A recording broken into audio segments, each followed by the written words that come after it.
Israeli armored vehicles are moving across the Israel-Gaza border in search of Hamas militants as the northern region of the territory around Gaza City continues to come under heavy bombing from Israel's defense forces. Tall flames leapt into the air as smoke rose above buildings as the IDF said its offensive was targeting the militants' tunnel network. The IDF says they have destroyed at least 130 Hamas tunnels since the beginning of the war.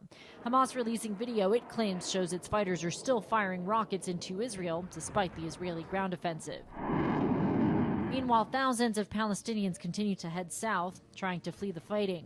The Red Cross appealing for protection for civilians and aid workers in Gaza, the agency saying it had to abandon a plan to deliver medical supplies to Palestinians in Gaza City after one Red Cross worker was injured and two of its vehicles damaged. These are not conditions under which humanitarians can work and meet urgently required needs of the civilian population.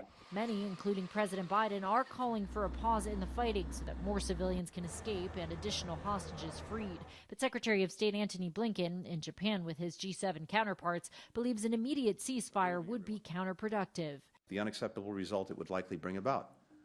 Hamas left in place with more than 200 hostages, with the capacity and stated intent to repeat October 7th again and again and again. In Israel, photos of some 240 people believed held hostage by Hamas were placed on seats reserved for guests at Israel's parliament. The chairman of the body said lawmakers are praying for their safe return.